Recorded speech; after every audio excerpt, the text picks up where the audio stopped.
معاذ بن جبل کون آدمی ہے؟ معاذ بن جبل 1.25 لاکھ صحابہ میں واحد آدمی ہے جس کو اللہ کے نبی نے فرمایا معاذ میں تم سے پیار کرتا ہوں. ایک آدمی، صرف ایک. معاذ کون آدمی ہے؟ میرے نبی نے فرمایا قیامت کے دن میری امت کے علماء کا جھنڈا معاذ کے ہاتھ میں ہوگا. کون آدمی ہے؟ کون آدمی ہے؟ میرے نبی، ہمارا رواج کیا ہے؟ ہم کسی کو رخصت کرتے ہیں وہیں بیٹھے بیٹھے، کسی کو دروازے تک، کسی کو دروازے تک، کسی کو گاڑی تک، کسی کا گاڑی کا دروازہ کھول کے بٹھا کے اللہ حافظ. جس سے زیادہ تعلق ہوتا ہے اسے گاڑی تک، اور جب تک گاڑی چلی نہیں آتی ہم کھڑے رہتے ہیں. یہ ہمارے تعلق کی انتہا ہے.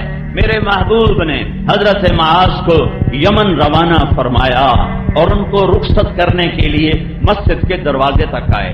پھر جی نہیں بھرا، پھر ساتھ چل پڑے، پھر باتیں کرتے جا رہے ہیں، رخصت کرنے جا رہے ہیں، یمن بھیج رہے ہیں. اپنی وفات سے کوئی مہینہ 1.5 مہینہ پہلے کی بات.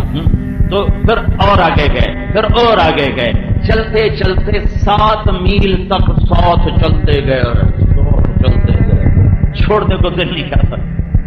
پھر فرمایا معاذ یہ تیری میری آخری ملاقات، اس کے بعد جب تو آئے گا نا تو میری قبر دیکھے گا، مجھے نہیں دیکھے گا. تو معاذ رضی اللہ تعالیٰ عنہ رونے لگے، تو آپ بھی رونے لگے، اللہ کے نبی بھی رونے لگے.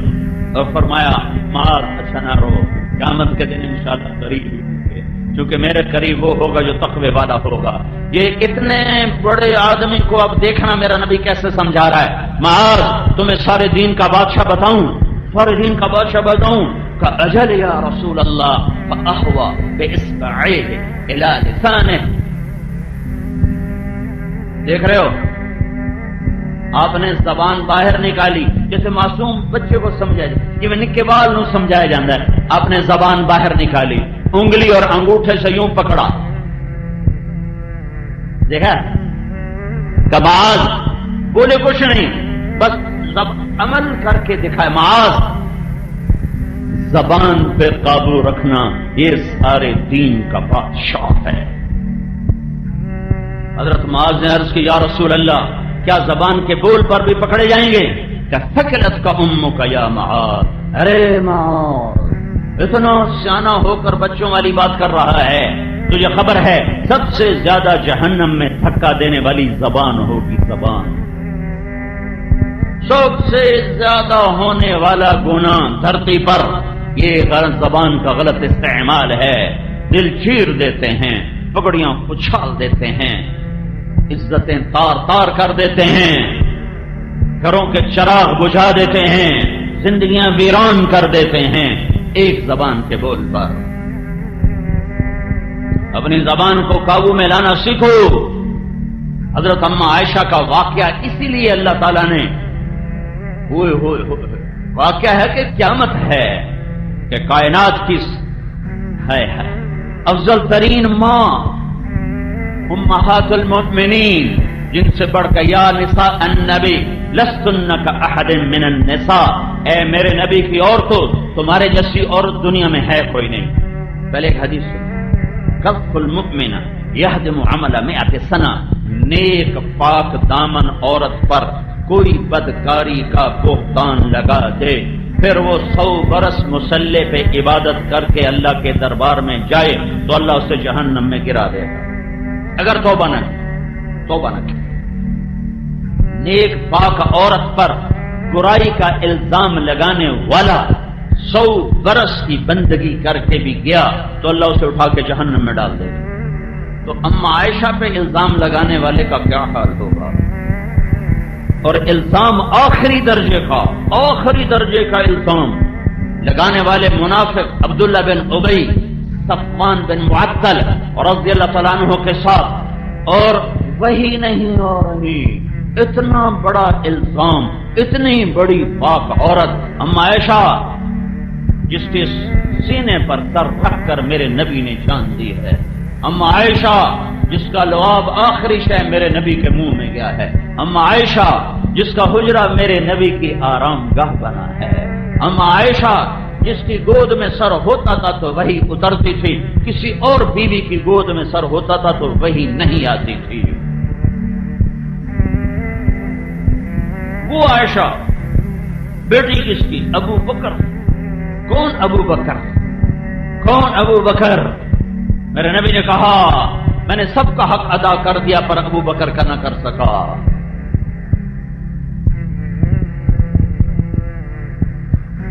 اتنا بڑا الزام لگا، وہی نہیں آ رہی، وہی بند، وہی بند۔ اب بھائیو جب الزام لگے تو ہر کوئی فوراً دھونے کی کوشش کرتا ہے۔ یہ تو میرے محبوب کی محبوب بیوی پر الزام تھا، اللہ نے فوراً ازالہ کیوں نہیں کیا؟ پاک پتن کی عورتوں کو، مردوں کو سمجھانے کے لیے کہ زبان کا زہر کتنا خوفناک ہوتا ہے۔ مدینے میں آگ لگ گئی، گھر گھر میں ماتم، اللہ کے نبی کی طبیعت خراب اور نہ کھانا اچھا لگے نہ نیند آئے کہ سب سے محبوب بیوی پر اتنا بڑا الزام اور اتنے حالات بدلے کہ اللہ کے نبی کی طبیعت میں ایک عجب انقباض۔ حضرت عائشہ کے ساتھ معاملہ سرد، حضرت عائشہ حیران پریشان کہ اللہ کے نبی کا معاملہ میرے ساتھ ٹھنڈا کیوں ہو گیا؟ چھٹی لے کر ماں باپ کے گھر گئیں کہ پتہ کروں قصہ کیا ہے، قصہ کیا ہے۔ قربان جاؤں صدیق کے صبر پر کہ ایک اتنی پاک بیٹی پر تہمت لگی ہے اور صدیق نے احتجاج نہیں کیا کہ میری بیٹی کے ساتھ یا رسول اللہ کیا ہو رہا ہے، آپ کیوں نہیں اس کو بند فرماتے؟ چپ چپ چپ کہ یہ اعلان ہے، بد زبان کے آگے چپ رہا کرو، زبان نہ چلایا کرو۔ اے اے یہاں ماں باپ سبق دیتے ہیں، تو چپ کیوں رہ گیا؟ تو ابو جواب کیوں نہیں دیتا؟ تو ہکدیاں 100 کیوں نہیں سنائیاں؟ تو کیوں سانو برباد کر چھڑیا؟ اے ظالم ماں باپ ہیں، اور یہ کیوں یہ سبق ہے بد زبان کے آگے چپ رہنا۔ چپ رہنے والا کبھی عزت میں گھاٹا نہیں کھاتا۔ امتحان کی جگہ کہیں خامند کا مزاج سخت ہوتا ہے تو بیوی کو سبق ہے، صبر کر تیرا رب تیرے ساتھ ہے۔ کہیں عورت کی زبان میں تیزی ہوتی ہے تو خامند کو حکم ہے، صبر کر تیرا رب تیرے ساتھ ہے۔ جسے زبان بند کرنا آ گیا اس کی عزت کو کوئی نہیں گھٹا سکتا۔ اور عورتوں کے لیے خاص طور پر ہے کہ ہمارا مشرقی معاشرہ ہے، یہاں جہاں ڈولی اترتی ہے وہیں سے جنازے اٹھتے ہیں، اور گھٹ گھٹ کے مر جانا ہی مشرقی عورت کی ریت ہے۔ اور معاشرہ ہمارا ظلم و ستم پر مبنی ہے۔ سسرال والے ظالم ہوتے ہیں 99%، کہیں 1-2% لڑکی کا بھی ظلم ہوتا ہے، لیکن عام میں اسی معاشرے میں گزار چکا ہوں زندگی۔ ظلم و ستم ہے، ظلم و ستم ہے۔ سسرال کا عورت کے اخلاق کا پتہ اس وقت نہیں چلتا جب وہ ماں ہوتی ہے، اس وقت نہیں پتہ چلتا جب وہ بیوی ہوتی ہے، تھوڑا تھوڑا پتہ چلتا ہے۔ عورت ہو اور وہ اللہ کی نظر میں محبوب ہو، یہ اس وقت پتہ چلتا جب وہ ساس بنتی ہے، جب وہ کسی کی بیٹی کو گھر لے کر آتی ہے، پھر اس کے اخلاق کا پتہ چلتا ہے کہ کتنا ظرف ہے۔ اپنی بیٹی کے عیب چھپاتی پھرتی ہیں اور اپنی بہوؤں کے خوبیوں میں بھی عیب نکالتی پھرتی۔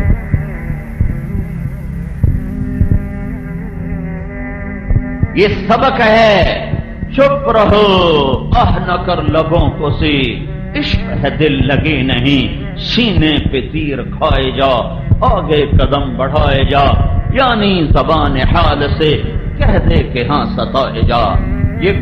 چونکہ یہ صبر بیکار نہیں، یہ صبر بیکار نہیں، یہ صبر بیکار نہیں۔ میرے نبی پر قرآن اترا، من جاء بالحسنہ فلہ عشر امثالھا، ایک نیکی کرنے والے کو 10 ملے گی۔ میرے نبی نے کہا یا اللہ تھوڑا زیادہ کر، یہ تو ساری انسانیت کا قانون ہے، یہ سارے اہل ایمان پچھلی امتوں کا قانون ہے، میری امت نے تھوڑا زیادہ۔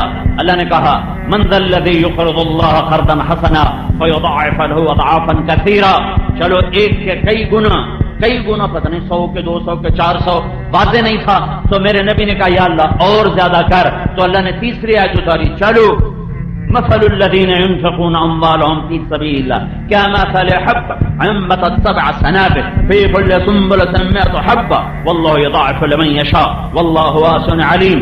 ایک کے 700، ایک کے 700، ایک کے 700۔ قربان جاؤں رحمت للعالمین کی ذات پر، وہ 700 پہ راضی نہ ہوئے کہ یا میرے رب، اے میرے رب اور زیادہ فرما، تو اللہ نے کہا چلو وعدہ وعدہ وعدہ، لیکن سب کے ساتھ نہیں، سب کے ساتھ نہیں، تیری امت کے صبر والوں کے ساتھ۔ انما یوفی الصابرون اجرہم بغیر حساب، تیری امت میں جو عورت صبر کر گئی، جو مرد صبر کر گیا، اس کے لیے بے حساب ہوگا۔ اور پھر قیامت کے دن اعلان ہوگا صبر والے کھڑے ہو جاؤ، تو کچھ مرد عورت تھوڑے سے کھڑے ہو جائیں گے، تو ان کو جنت کی طرف چلنے کا حکم دے کرنا، پھر فرشتوں کو خود آگے کھڑا کر دے گا تاکہ لوگوں کو پتہ چلے کہ صبر کی آج جزا کیا ہے۔ تو فرشتے آگے، اب بھائی کتنے جا رہے ہو؟ مطلب جنت ہے، ان کا حساب تھا ان کا تھوڑا ہے ہی کوئی، تو بڑے چودھری کہاں سے چودھری تو بڑے چودھری، وہ کون لوگ ہو؟ کون لوگ ہو؟ اللہ کے فرشتوں تم جانتے نہیں ہم کون لوگ ہیں؟ ہم صبر والے ہیں، پاک پتن کے صبر والے ہیں۔ اچھا صبر والے، سانو معافی دے دو، اسی طرح تھوڑا راہ کھلو گا کہ شاید مجھے کوئی جانتے پہن پھکی کر گئے، جاؤ جناب، انما یوفی الصابرون اجرہم بغیر حساب، بے شک بے شک بے شک صبر کا بدلہ یہی ہے۔ انہوں نے کہا تم کیا صبر کرتے تھے؟ تم کیا صبر کرتے تھے؟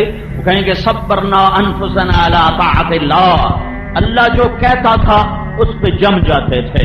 صبرناها عن معصیت اللہ، اللہ جس سے روکتا تھا اس سے رک جاتے تھے اور اپنے آپ لگاموں کو کس لیتے تھے۔ وصبرناها علی البلاء، اور لوگ جو ہمیں رگڑے دیتے تھے اس پر بھی سہ جاتے تھے، چپ ہو جاتے تھے، پی جاتے تھے، پی جاتے تھے۔ تو کیا ہوا؟ میرا رب کہہ رہا ہے جاؤ بے حساب چلے جاؤ، بے حساب چلے جاؤ۔ صدیق کا صبر بتا رہا ہے چپ، میرے نبی کا صبر بتا رہا ہے چپ رہو، چپ رہو۔ بد زبان کا جواب بد زبانی نہیں ہے، گالی کا جواب گالی نہیں ہے، غیبت کا جواب غیبت نہیں ہے، بےزتی کا جواب بےزتی نہیں ہے۔ میرے نبی نے فرمایا لا تکونوا امعا، اے میری امت بے وقوف نہ بننا، اے میری امت بے وقوف نہ بننا۔ پنجابی میں یہ زیادہ صحیح لفظ آتا ہے، اے میری امت شغل نہ بن جاوے جے۔ کیا یا رسول اللہ کہ تم کہتے پھرو جو اچھا کرے گا ہم اچھا کریں گے، جو برا کرے گا ہم برا کریں گے۔ یہ چگل پنا نہ کرنا، بلکہ تم یوں کہنا جو برا کرے گا ہم اچھا کریں گے، جو برا کرے گا ہم اچھا کریں گے۔ اور صبر صدیق، صبر رسول اور صبر عائشہ ہے، اور سارے مدینے میں آواز گونج رہی، آواز گونج رہی۔ نیک عورت پہ تہمت لگے وہ تو زندہ درگور ہو جاتی ہے، وہ تو مر جاتی ہے، اور یہاں عائشہ پر تہمت لگی ہے اور میرا اللہ خاموش ہے۔ نیک عورت پہ تہمت لگے سارا خاندان کھڑا ہو جاتا ہے، گواہ کھڑے ہو جاتے ہیں، اور اللہ سب سے بڑی ہستی ہے اور وہ چپ، وہی نہیں آ رہی۔ مہینہ گزر گیا، آگ لگ گئی سارے مدینے میں۔ پیغام سنایا جا رہا ہے لوگوں، مردوں عورتوں، زبان پہ قابو رکھنا۔ اس سے نبی کے گھروں میں بھی وہ غم آیا کہ پوری 23 سالہ زندگی میں ایسا غم نہیں آیا ہے۔ ایک مہینہ گزر گیا، آپ پریشان ہیں۔ آپ نے حضرت اسامہ سے پوچھا، ہائے ہائے، حضرت عائشہ گئیں گھر، ابوبکر صدیق رضی اللہ تعالی عنہ قرآن پڑھ رہے ہیں اوپر، اور ام رومان بیٹھی ہوئی، اور حضرت عائشہ باہر سے آتی، باہر سے انہیں پتہ چل گیا ہے کہ میرے اوپر یہ الزام لگ گیا ہے۔ وہ بھاگ کے اندر آتی اور اپنی ماں کے کندھے پکڑ کے یوں جھنجھوڑتی ہیں، یہ میرے بارے میں کیا کہا جا رہا ہے؟ تو ام رومان رونے لگی، کہا بیٹی یہ دنیا ہے، یہاں یہ ہوتا ہی رہتا ہے۔ تو حضرت عائشہ نے پوچھا کیا یہ خبر میرے نبی کو بھی ہے؟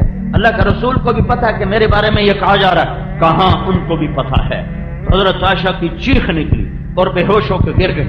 ابوبکر صدیق اوپر سے نیچے آئے، کہا کیا ہوا؟ عائشہ کو کیا ہوا؟ کہا وہ قصے کا پتہ چل گیا ہے۔ حضرت عائشہ کو پتہ نہیں چلا، پورا مہینے کے آخری 3 دن میں پتہ چلا۔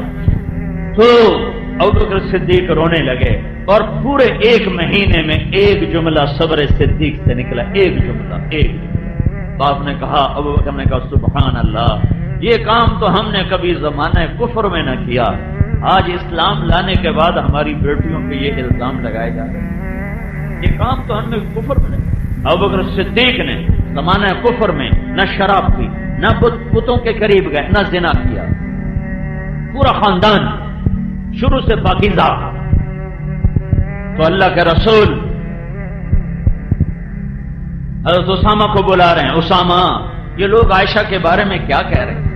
کوئی بات اثر کرتی ہے اور وہی نہیں آ رہی ہے، وہ قرآن خاموش ہے، میرا نبی کا سینہ گھٹ رہا ہے، اسامہ لوگ عائشہ کے بارے میں کیا کہہ رہے ہیں؟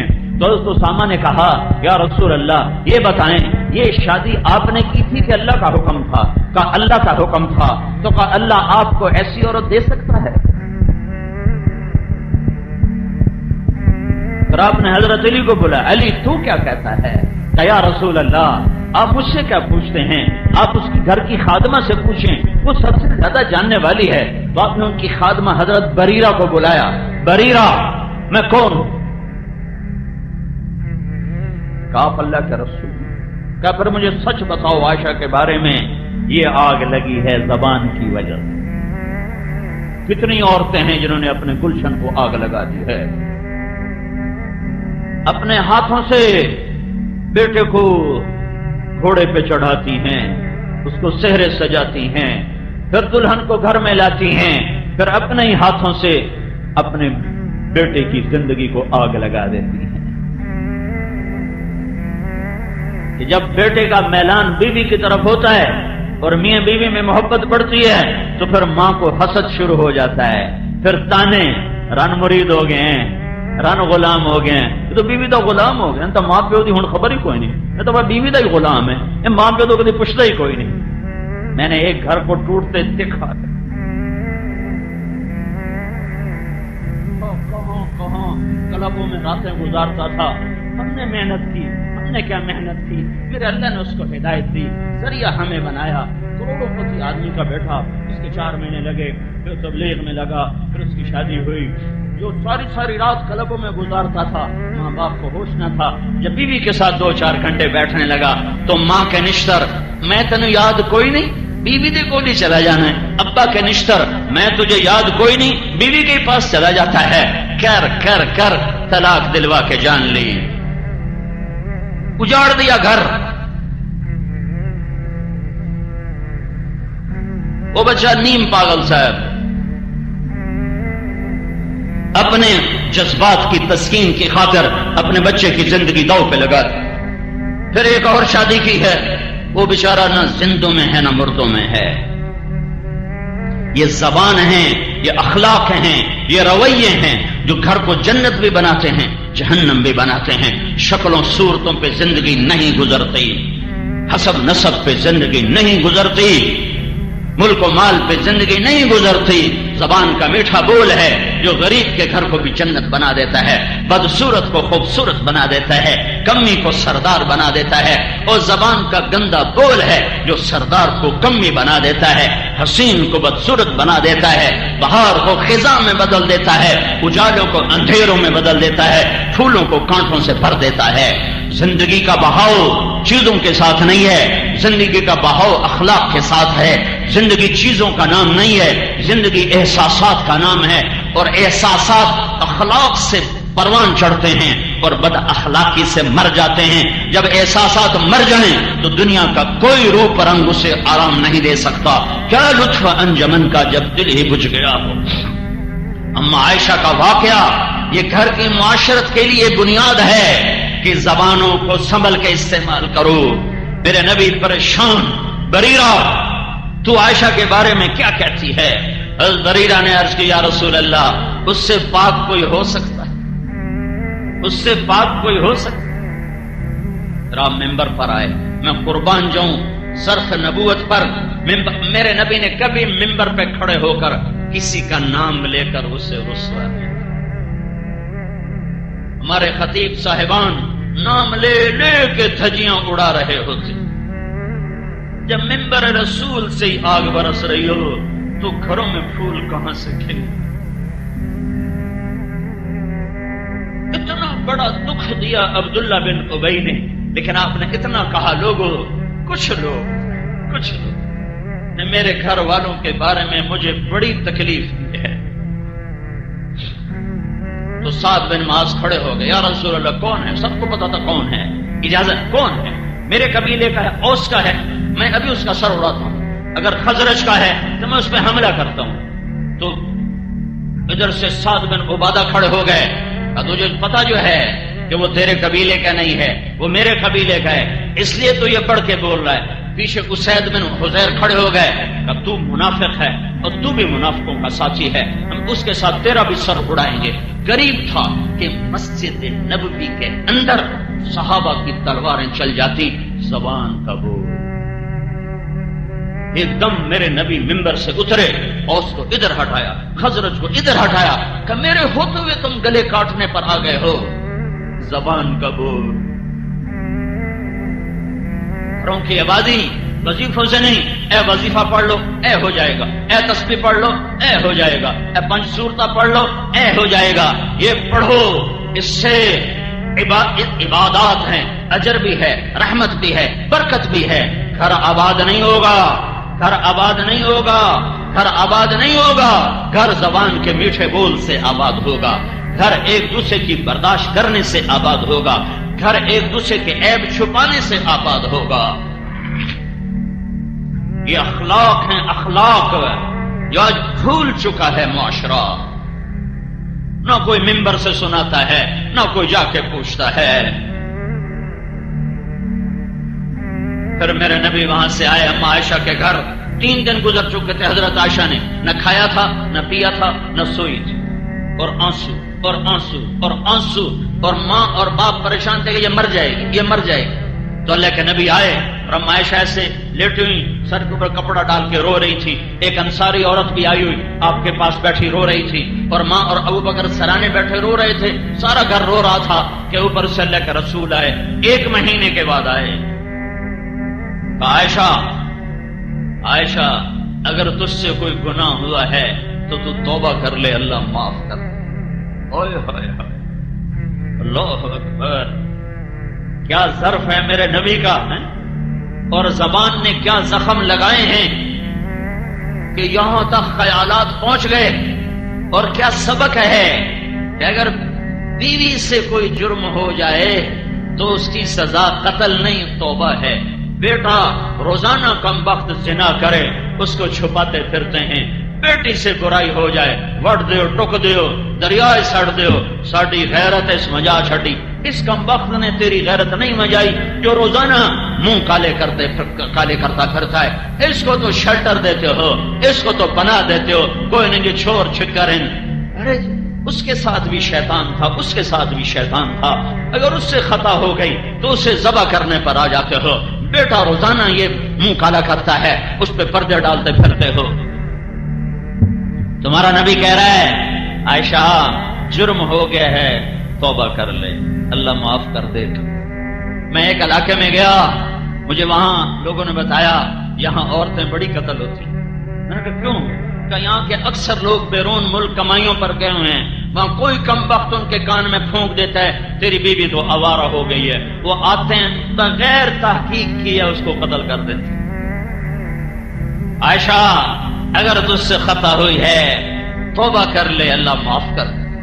یہ تو نہیں کہا اگر تجھ سے خطا ہوئی ہے تو میری نکل جا میری نکاح سے اور میں تجھے طلاق دے رہا ہوں۔ اگر تجھ سے خطا ہوئی ہے تو توبہ کر لے، اللہ معاف کر دے۔ اور اگر تو پاک ہے تو اللہ ضرور تیری پاک دامنی بیان کرے گا۔ تو عائشہ فرماتی میرے آنسو ایک دم ختم ہوئے اور میں اٹھ کے بیٹھ گئی۔ میں نے کہا اماں میری صفائی پیش۔ تو اماں ام رومان کا بیٹی میں کیا کہوں، مجھ سے کچھ نہیں بولا جاتا۔ میں نے کہا ابا میری صفائی پیش کر۔ انہوں نے کہا بیٹی میں کیا کہوں، مجھ سے بھی کچھ کہا نہیں جاتا۔ تو پھر عائشہ نے کہا میں سچ بولوں تو تم میری تصدیق نہ کرو گے، میں جھوٹ بولوں تو اپنے اوپر الزام لگاؤں، میں وہی کہتی جو کہا تھا۔ یہ کہہ کر فرمانے لگی مجھے یعقوب علیہ السلام کا نام بھی بھول گیا غم کی وجہ سے۔ میں نے کہا میں وہ کہتی ہوں جو یوسف کے باپ نے کہا تھا فصبر جمیل واللہ المستعان، میرا صبر ہے، میرا مالک میرا اللہ ہے۔ اور فرمایا یہ کہہ کر میں دوبارہ لیٹ گئی تو ایک دم اللہ کے نبی پر وحی اتری 1 مہینے کے بعد، 1 مہینے کے بعد۔ اور حضرت ابو بکر اور ام رومان کا رنگ پیلا زرد اور ایسے کانپنے لگے، ایسے خشک پتے کی طرح کہ پتہ نہیں یہ جو وحی آ رہی ہے کیا حکم آ رہا ہے؟ ہماری بیٹی کی پاک دامنی ہے یا کچھ اور کہانی ہے؟ اور حضرت عائشہ فرمانے لگی میں نے دیکھا اماں ابا کو تو مجھے لگا یہ مر جائیں گے، ابھی مر جائیں گے، مجھے یقین تھا کہ میرے حق میں ہی آئے گا، لیکن مجھے یہ نہیں پتا تھا کہ میرے بارے میں اللہ قرآن کو اتارے گا۔ میرا خیال تھا کہ جبریل آئے گا اور کہہ دے گا کہ اللہ کہہ رہا یہ سب غلط ہے، مجھے نہیں خبر تھی کہ میں قرآن کا قصہ بن جاؤں گی اور میں قرآن کی کہانی بن جاؤں گی اور قیامت تک یہ پڑھا جائے گا۔ اور پھر وہی ختم ہوئی، میرے نبی نے آنکھیں کھولی، عائشہ بشارت تیرا رب خود آ گیا تیرا گواہ بن کر۔ یوسف علیہ السلام پہ تہمت لگی تو ایک بچے نے گواہی دی، اما عائشہ پہ تہمت لگی اللہ نے گواہی دی۔ ان الذين جاءوا بالافك عصبة منكم لا تحسبوه شرا لكم بل هو خير لكم لكل امرئ منهم ما اكتسب من الاثم سے لے کر 14 آیات ہیں، اور ان 14 آیات میں جتنا قرآن کا لہجہ سخت ہے پورے قرآن میں ایسا سخت لہجہ نہیں ہے، نہ فرعون کے مقابلے میں، نہ ابو جہل کے مقابلے میں، نہ نمرود کے مقابلے میں، نہ قارون کے مقابلے میں۔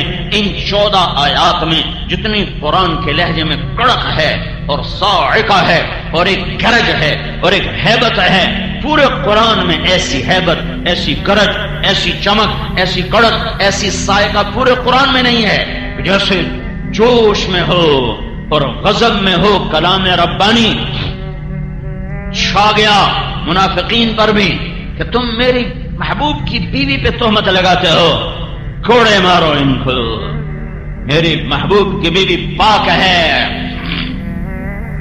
اما عائشہ نے کہا، ام رومان نے کہا عائشہ اٹھ اللہ کے رسول کا شکر ادا کر۔ حضرت عائشہ نے کہا نو نو ان کا نہیں، میں اس کا شکر ادا کروں گی جو میرا گواہ بنا ہے، میں اپنے رب کا شکر ادا کروں۔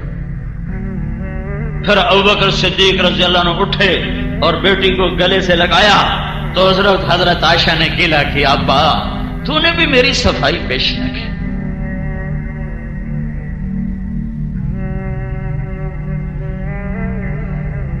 اس پر ابوبکر صدیق نے کہا بیٹی ایو سماء تضلنی و ایو ارض تقلنی، میں کیسے بولتا جبکہ مجھے تصدیق نہیں تھی، میں کیسے یہ بولتا، میں بھی اپنے رب کے سپرد کر چکا تھا تیرا معاملہ کہ میرا اللہ ضرور ہمارے حق میں گواہی لائے گا۔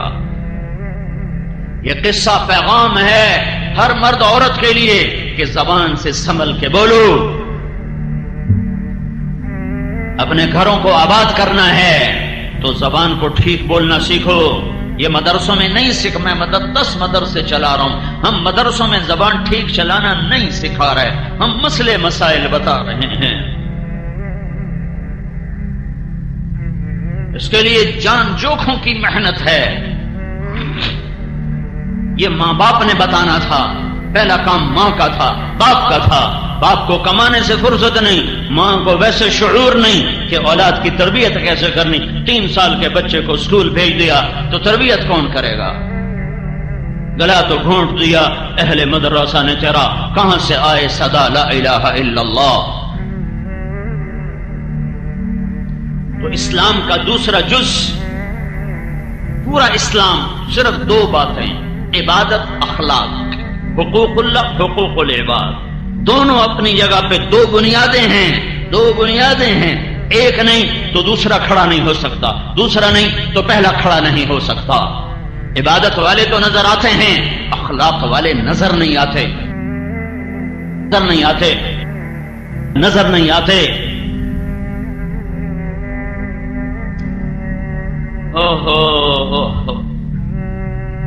میں نے پڑھا اور اللہ کے فضل سے، میں کوئی فخر سے نہیں کہہ رہا، میں نے محنت سے پڑھا، میں نے جو پڑھا میں نے یاد کیا، اللہ نے مجھے ذہن دیا تھا، مجھے کتابیں یاد ہو جاتی تھیں، لیکن میں اخلاق کو پڑھ کے نہ سمجھ سکا۔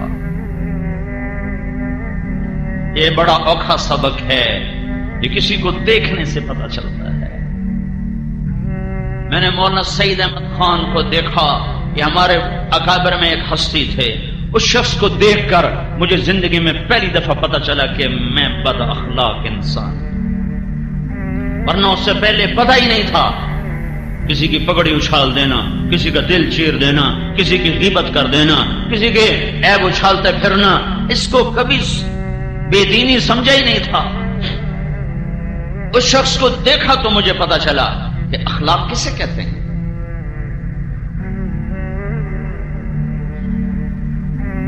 ایک دفعہ کسی نے میری شکایت لگائی مولانا کے سامنے، تو میں اپنی صفائی پیش کرنے لگا. نہیں حضرت، یہ بات ایسے نہیں، یہ ایسے نہیں. مجھ سے کہنے لگے بیٹا، دین تو اوروں کے الزام بھی اپنے اوپر لے لینے کا سبب سکھاتا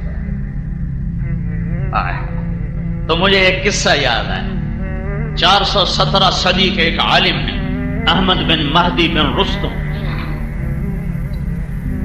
ابن کثیر نے اپنی کتاب میں ان کو جگہ دی ہے. اس کتاب میں چھوٹا آدمی جگہ نہیں پا سکتا. طلب علم میں 3 لاکھ درہم خرچ کیے. 3 لاکھ درہم آج کا 3 کروڑ روپیہ بنتا ہے علم سیکھنے کے لیے.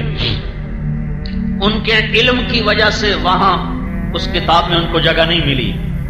ایک قصہ ان کی زندگی میں آیا جس کی وجہ سے ابن کثیر نے ان کو اپنی تاریخ البدایہ والنہایہ میں جگہ دی ہے.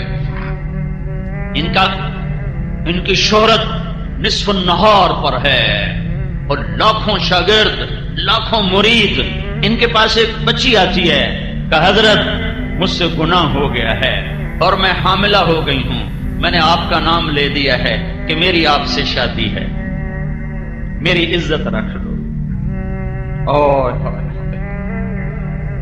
کوئی آج کا ہوتا تو اسے چوک میں رسوا کرتا، اسے سر بازار کہتا یہ کر دو وہ کر دو. ہماری دستار کو داغدار کرنے آ گئی ہے. مرید ہوتے تو وہ بھی کہتے ہمارے پیر کو کیا کرنے آ گئی ہے. کہ بیٹی جا کر بیٹھ جا، تیرے اوپر کبھی حرف نہ آئے. اور اپنی شادی کا اعلان کر دیا اور تان و تشنی کے سارے تیر سہ گئے. بڈھے والے شادیاں سج گئیاں، دیاں ورگی گھر بہا لئی، دیاں ورگی گھر بہا لئی. بڈھے والے شادیاں سج گئیاں، بڈھے والے عشق چڑھ گئے. ساری عزت کو دو پہ لگا، ساری دستار داغدار کر دی. ایک لڑکی کی عزت کو چل.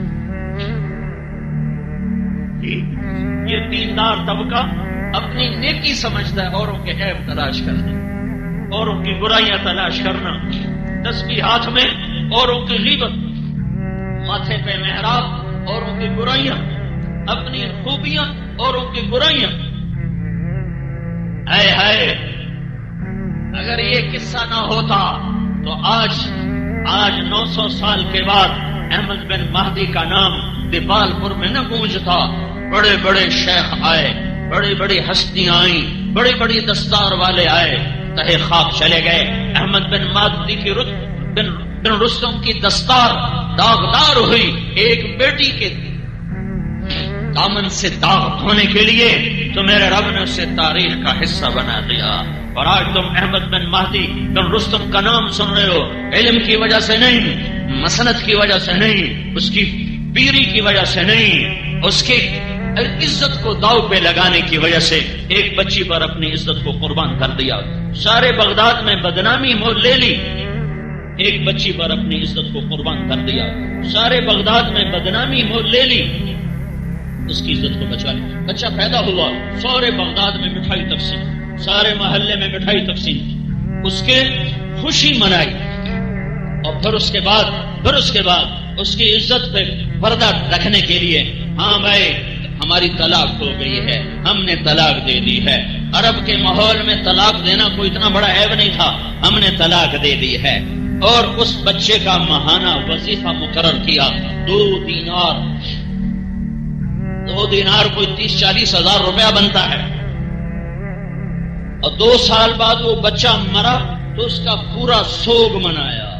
سارے علاقے میں بیٹھ کر تعزیت کے لیے لوگوں کی تعزیتی پیغام وصول کیے. 2 سال بعد وہ بچی آئی اور وہ 2 دینار 2 سال کا خرچہ 24 48 دینار 50 دینار وہ آج کا کوئی 10-15 لاکھ روپیہ بن جاتا ہے. وہ لے کر آئی کہ حضرت یہ آپ کا پیسہ اسی طرح امانت میرے پاس، آپ نے میری عزت رکھ لی، مجھے یہی کافی ہے، یہ آپ کا پیسہ آپ کو واپس۔ کہ بیٹی میں تو یہ بھی تیری عزت پہ بار چکا ہوں، جا یہ بھی تجھے ہدیہ ہے، میں یہ واپس نہیں لوں گا۔ اس قصے نے احمد کو 900 سال گزر چکے ہیں زندہ رکھا ہوا ہے، ورنہ اس سے بڑے علم والے آئے۔ میرے بھائیوں اور بہنوں، یہ زندگی کا وہ حصہ میں بتا رہا ہوں جو عام طور پہ نہ سنا جاتا ہے نہ سنایا جاتا ہے۔ چھوٹی چھوٹی باتوں پر گھروں میں آگ لگی ہوئی ہے، چھوٹی چھوٹی باتوں پر گھر برباد ہو چکے ہیں۔ جن ماؤں نے جنا ان کو لوگ دھکے دے رہے ہیں، جن ماؤں نے جنا ان کو گالیاں دی جا رہی ہیں۔ جس باپ نے جوانی کو گلا کے رکھ دیا اس باپ کو کہہ رہے ہیں تو میرے واسطے کیتا کیے، تو میرے واسطے بنایا کی۔ میرے نبی نے فرمایا اگر میری ماں زندہ ہوتی اور میں عشاء کی نماز کے لیے مصلی پہ کھڑا ہوتا اور میں سورۃ فاتحہ شروع کر چکا ہوتا اور ادھر سے میرے گھر کا دروازہ کھلتا اور میری ماں مجھے کہتی محمد، تو میں اس کے لیے نماز توڑ دیتا اور میں کہتا جی اماں جان۔ موسیٰ علیہ السلام نے فرمایا یا اللہ جنت میں میرا ساتھی کون، جنت میں میرا ساتھی کون؟ تو اللہ تعالیٰ نے فرمایا فلاں کسائی۔ موسیٰ علیہ السلام بڑے حیران ہوئے کہ کسائی میرا ساتھی کتوں بن گیا؟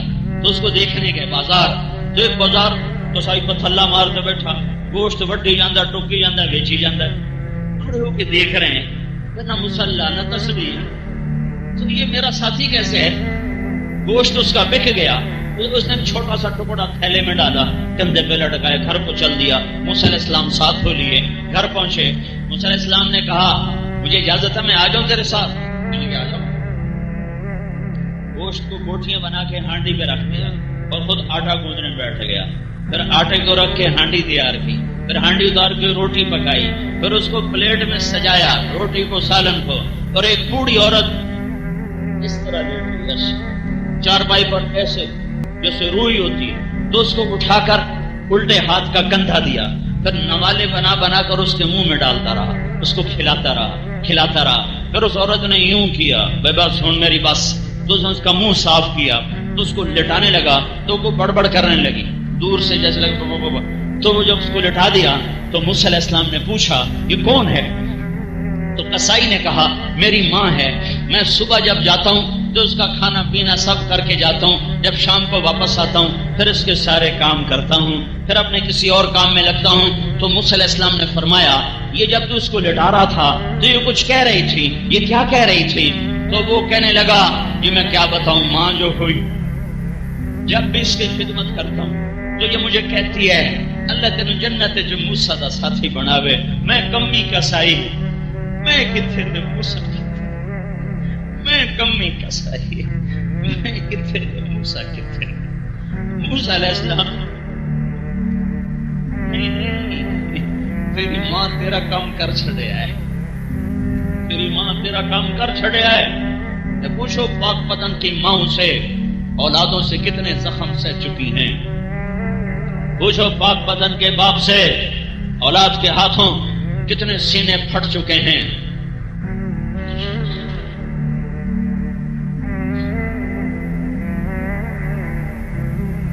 اپنی معاشرت، اپنے محبوب والی لاؤ، اپنی چار دیواری میں غیبت کو بند کر دو، عیب دیکھنا بند کر دو، پورے گھر میں گالی گلوچ کی فضا بند کر دو تو تمہارا گھر جنت بن جائے گا۔ بہترین مسلمان میرے نبی نے فرمایا وہ ہے جو بیوی کے ساتھ حسن سلوک کا معاملہ رکھتا ہو، بہترین صدقہ وہ ہے جو بیوی اور بچوں کو کھلایا جاتا ہو۔ سعد بن معاذ میرے نبی کے سامنے ایسے بیٹھے تھے جیسے یہ نوجوان بیٹھا ہے، آپ یہاں سے جھولی میں ہاتھ رکھے ہوئے تھے، تو اللہ کے نبی کی ہاتھوں پر نظر پڑی تو یہاں نشان تھے، موٹے موٹے نشان، مکوڑیاں بنی ہوئی، مکوڑیاں۔ تو میرے نبی نے کہا سعد یہ تیرے ہاتھ پہ کیا ہے نشان، مکوڑیاں؟ کہ یا رسول اللہ میں کئی خود چلاتا ہوں، تو کئی چلا یہ میرے ہاتھوں پہ نشان پڑ گئے، بچوں کو روٹی کھلانے کے لیے، اپنے بھی بچوں کا پیٹ پالنے کے لیے، سارا دن میں خود کام کرتا ہوں۔ تو اللہ کے نبی نے وہ سعد کا ہاتھ پکڑ کے یوں چوما، سارے نو بکھا کے ایسے چوما، پھر فرمایا بچوں کو حلال حلال حلال، رشوت نہیں، ملاوٹ نہیں، کھوٹ نہیں، جھوٹ نہیں، خیانت نہیں، قبضہ نہیں، حرام نہیں، حرام نہیں، جوا نہیں، بچوں کو، بیوی بچوں کو حلال کھلاتے ہوئے جو ہاتھ ایسا ہو جائے گا اس پہ جہنم کی آگ حرام ہو جائے گی۔ بہترین مسلمان وہ ہے جو بیوی سے حسن سلوک کرے۔ عورتوں کو سمجھایا میری شریعت میں سجدہ ہوتا تو میں بیوی سے کہتا خامند کو سجدہ کرے۔ ایک عورت آئی، یا رسول اللہ میرے خامند کا میرے اوپر کیا حق ہے؟ فرمایا تیرے خامند کے جسم پر زخم ہو، زخموں میں پیپ پڑ جائے تو زبان سے چاٹ چاٹ کے صاف کرے تو بھی تو نے خامند کا حق ادا نہیں کیا ہے۔ ایک ہی محبت ہے میاں بیوی کی جس کو دیکھ کر اللہ خوش ہوتا ہے، اللہ کے فرشتے خوش ہوتے ہیں۔ شیطان کیا کرتا ہے؟ وہ ماں باپ میں حسد ڈال دیتا ہے، وہ گھروں کو برباد کرنا چاہتا ہے، وہ ماں کے دل میں حسد پیدا کر دیتا ہے، بہنوں کے دل میں حسد پیدا کر دیتا ہے کہ یہ صرف اسی کا ہوتا جا رہا ہے۔ تو وہ پھر کوئی بہن شکایت لگاتی ہے، کوئی ماں شکایت لگاتی ہے، کوئی باپ شکایت لگاتا ہے اور اپنے ہاتھوں سے اپنے بیٹے کی زندگی کو برباد کر دیتے ہیں۔ ماں باپ کی وجہ سے بیویوں پہ ظلم نہ کرو اور بیویوں کی وجہ سے ماں باپ پہ ظلم نہ کرو، دونوں کے حدود ہیں، ان ہر ایک کو اپنی حد میں رکھو۔ ماں باپ کی اطاعت کے جذبے میں آ کر اپنی بیویوں پہ ستم نہ ڈھاؤ اور بیویوں کے عشق میں مبتلا ہو کر اپنے ماں باپ پہ ستم نہ ڈھاؤ، دونوں کو ان کا حق ادا کرو۔ عورت ہر روپ میں محترم ہے، مقدس ہے شریعت میں۔ آپ دیکھتے نہیں ہو اللہ نے آدم کی مٹی اکٹھی کی، پھر پتلا بنایا، پھر ننگا پتلا 40 سال پڑا رہا، پھر اللہ نے روح ڈالی، پھر اللہ نے لباس پہنایا۔ تو اگر اللہ حوا کا پتلا بنا دیتا، مٹی اکٹھی کرتا، حوا کا پتلا پڑا ہوتا، بغیر لباس کے پڑا ہوتا تو مٹی دا پتلا کیڑی گل آئی، تے ویکھن والے فرشتے تے کیڑی گل آئی؟ پھر اللہ اس میں روح ڈالتا، پھر اللہ اس کو کپڑے پہنا تھا، پھر آدم کی طرح حوا کو بنا تھا۔ پر نہیں نہیں نہیں، شروع دن سے عورت کو عزت دی اور پردوں میں رکھا۔ عورت کیسے بنی اللہ کے سوا کوئی نہیں جانتا۔ آدم علیہ السلام کی آنکھ کو کھلی تو الٹی طرف ایک خاتون پورے لباس میں بیٹھی ہوئی ہے۔ آدم علیہ السلام کہنے لگے یا اللہ یہ کون ہے؟ کہ یہ تیری بیوی، تیرے نکاح میں ہے۔ تو آدم علیہ السلام قریب ہونے لگے کہ اس کا مہر تو ادا کر، مہر تو ادا کر۔ کہ یا اللہ مہر کیا ہے؟ کہ میرے آخری نبی پر ایک دفعہ درود پڑھ دیں، یہ مہر ہے، یہ مہر ہے۔ وہ تیری اولاد میں سے ہے تو تجھ سے بہت آگے ہے۔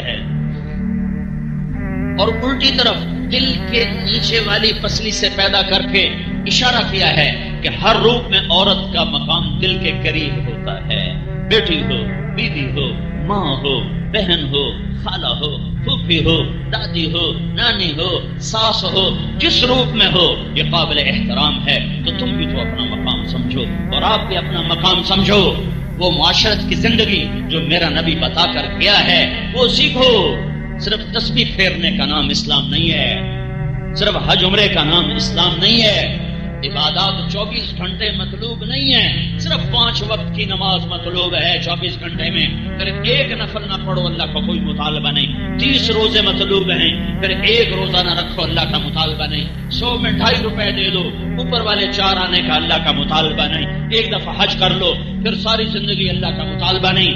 عبادات ہر وقت مطلوب نہیں ہے، لیکن اچھے اخلاق 24 گھنٹے مطلوب ہیں، 24 گھنٹے مطلوب ہیں، 24 گھنٹے مطلوب ہیں۔ باپ ہے سنبھل کے بول، ماں ہے سنبھل کے بول، بیوی ہے سنبھل کے بول، خامد ہے احتیاط سے بول، بھائی ہے اخلاق سے بول، بہن ہے اخلاق سے بول، دوست ہے اخلاق سے بول، بڑا ہے عزت دے، چھوٹا ہے شفقت دے، پڑوسی ہے دھیان کر، خیال کر۔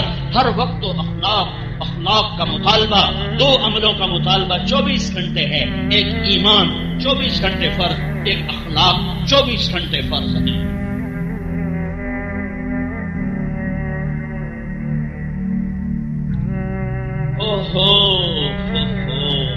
بیٹیاں ہوں تو میرا نبی کہتا 10 بیٹوں کی شادی کرو، جنت کا وعدہ کوئی نہیں، کوئی جنت کا وعدہ نہیں، اجر ہے ثواب ہے، وعدہ کوئی نہیں۔ میرے نبی نے کہا 3 بیٹیوں کی شادی کر دینے والا جنت میں میرا ساتھی ہوگا۔ ایک صحابی نے کہا یا رسول اللہ 3 نہ ہو 2 ہوں، تو آپ کہنا 2 کی شادی کرنے والا جنت میں میرا ساتھی ہوگا۔ ایک نے کہا یا رسول اللہ جو ہوئے ہکا تو دوئی ہوندی بھی نہ ہوئے تو ان کی کریے. تو آپ نے کہا ایک کی شادی کرنے والا بھی جنت میں میرا ساتھی ہوگا. جنت نہیں، جنت میں میرا ساتھی ہوگا. دو بہنیں تھیں، بیٹیاں کوئی نہیں، بہنیں دے دی بہنیں. اس نے دو بہنوں کو رخصت کیا، باپ کی وراثت میں سے حق دیا. شبر ہے ہمارے ملک کا، ہمارے دیش کا، دیہاتی شہری کا، بہنوں کو حصہ نہیں دیتے، سارا بھائی کھا جاتے ہیں. یہ رزق حرام ہے. اللہ نے بیٹیوں کا حق پہلے بتایا ہے، بیٹوں کا حق بعد میں بتایا ہے. اللہ نے کہا 2 لڑکیوں کے برابر 1 لڑکے کو دو. یہ نہیں کہا 1 لڑکے کا آدھا 1 لڑکی کو دو. اللہ نے کہا 2 لڑکیوں کے برابر 1 لڑکے کو دو. اور سارے دیش میں 4 صوبوں میں نہیں دیتا کوئی. ہمارے علاقے میں میرا باپ پہلا ذمہ دار تھا جس نے بیٹیوں کو حصہ دیا. اور میرا باپ اور کسے کہ اس کا بھائی تایا، میرا تایا ناراض ہو گیا میرے باپ پر، کیوں حصہ دیتا ہے؟ سارے آدیاں کی آنکھ سے انسانوں حصے دے. میرے باپ نے آگا میں اپنی قبر جاؤنا ہے، تو اپنی قبر جاؤنا ہے. میں پترا کی خاطر کیوں اپنی قبر اگ پانا؟ پہلا شخص تھا پورے علاقے میں جس نے بیٹیوں کو حصہ دیا. نہیں دیتے، ظلم و ستم ہے. میرے نبی نے فرمایا 2 بہنیں دی اور ان کو اس نے رخصت کیا اور ان کا حق دیا، اور شادی کے بعد بھی ان پہ خرچ کرتا رہا تو اس پہ جنت واجب ہو گئی. یہی بہن بھی یہی خاتون بیٹی بہن کے روپ سے بیوی میں چلی گئی تو میرے نبی نے کہا بہترین مسلمان وہ ہے جو بیوی کے ساتھ اچھا سلوک کرے. یہی ماں بن گئی تو میرے نبی نے کہا ماں کے قدموں تلے جنت ہے. یہی واپس لوٹ کے آ گئی، بیوہ ہو گئی، گھر لوٹ کے آ گئی، طلاق ہو گئی، گھر لوٹ کے آ گئی. تو میرے نبی نے فرمایا سب سے بہترین صدقہ کون سا ہے؟ سب سے بہترین صدقہ کون سا ہے؟ کہا جی ہمیں تو نہیں پتا، آپ بتائیں. کہا الابنۃ المردودہ، جس کی بیٹی بیوہ ہو گئی، بڑا درجے کا صدقہ ہے. جوانی میں بیوہ ہو گئی، بچوں کی خاطر شادی نہ کی، اپنے جذبات اپنے ہی سینے میں قبرستان بنا کے زندگی گزار گئی.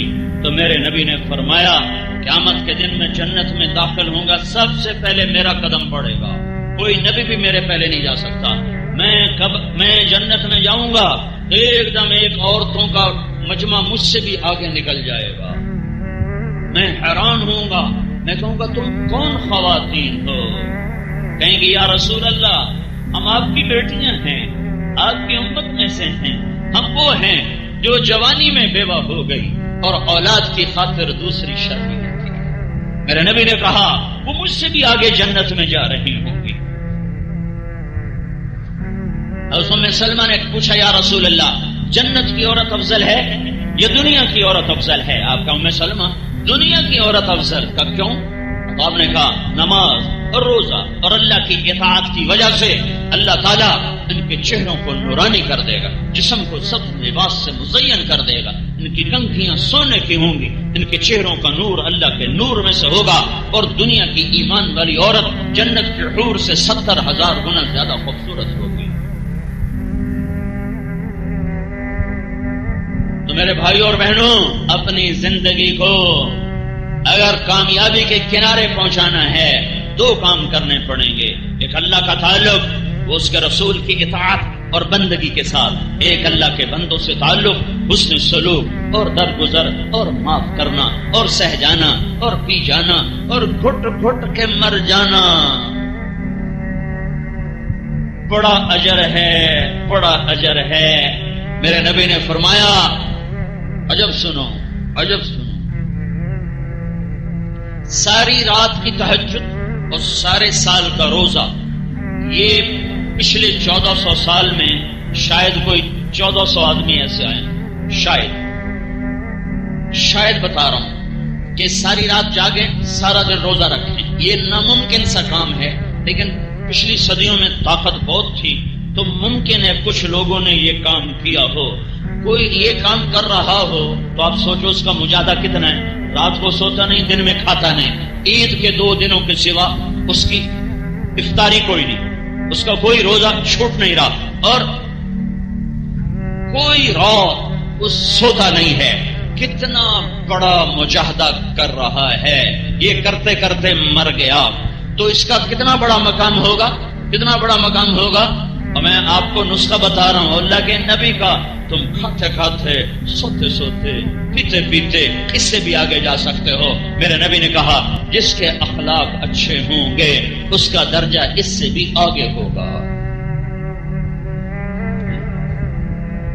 ایک صحابی نے کہا یا رسول اللہ ہمارے پڑوس میں 2 عورتیں ہیں، ایک بہت عبادت گزار ہے اور اس کی زبان بڑی سخت ہے، تو آپ نے کہا جہنم میں جائے گی۔ کہا دوسری فرض پورے کرتی ہے، کبھی اس کو نفل پڑھتے نہیں دیکھا پر ہمیشہ اس کے منہ سے پھول گرتے ہیں، تو میرے نبی نے کہا وہ جنت میں جائے گی۔ زبان کا میٹھا بول، یہ نا یوسف یوحنا محمد یوسف بن گیا، یہ اللہ کے فضل سے اس کے مسلمان ہونے میں اللہ کرے اللہ میرا بھی حصہ ڈال دے۔ تو یہ آیا میرے پاس، اس کو سعید انور سب سے پہلے میرے پاس لایا تھا، پھر 1 سال ملاقاتیں ہوتے ہوتے ہوتے اللہ نے ایمان کی دولت دے دی، پھر 1-2 سال اسلام اس نے چھپائے رکھا، اس کی بیوی مسلمان نہیں ہوئی تھی، جب وہ بھی ہو گئی تو پھر اس نے اسلام کا اعلان کیا۔ تو یہ اور سعید انور دونوں میرے پاس آئے، کہا جی ہماری طاقت تو لگی کرکٹ پر، تو جنت کا کوئی شارٹ کٹ بتاؤ کہ ہم بھی آگے پہنچ جائیں، کوئی شارٹ کٹ بتاؤ۔ میں نے کہا بالکل سوکھا۔ میں نے کہا اللہ کے نبی کا فرمان ہے جنت الفردوس سب سے اعلیٰ درجے کا مقام، جنت میں جنت الفردوس، تو میرے نبی کا فرمان ہے جو 3 کام کر لے جنت الفردوس کا میں ضامن، گھر کی چابی لے کر دوں۔ کیا کیا؟ میں نے کہا تصل من قطعک، تعطی من حرمک، تعف عن من ظلمک۔ میرا نبی فرماتا ہے جو توڑے اس سے جوڑے، جو تمہیں تمہارا حق نہ دے تم اسے اس کا حق دو، جو زیادتی کرے معاف کرو۔ میں نے کہا یہ کر لو انشاءاللہ جنت الفردوس سے ہٹوں دونوں نہیں اللہ رکھتا، اتنے ہی لے جا رہا، کہنے لگے ہے ہی اوکھا بڑا، یہ تو اوکھا بڑا، اوپر کے درجات کے لیے تو کام تھوڑا جا اوکھا تو نہیں، لیکن اب پھٹکڑی اور کام ہو جائے چوکھا ہی چوکھا، چوہے کو پھٹکڑی ملے اور پنساری بن کے بیٹھ جائے جاؤ میرے کو لی سودا لے لو، کام تو اوکھا ہے۔ ساری رات کی تہجد آسان ہے اور گالی دینے والے کو سلام کرنا مشکل ہے، سخت گرمی کا روزہ آسان ہے اور منہ پھیر کر گزر جانے والے کو آگے بڑھ کے سلام کرنا مشکل ہے۔ اس لیے جو معافی مانگنے میں پہل کرے گا وہ اونچا چلا جائے گا، جو معافی مانگنے میں پہل کرے گا وہ آگے نکل جائے گا، جو معافی مانگنے میں ابتدا کرے گا اس کا سر بلند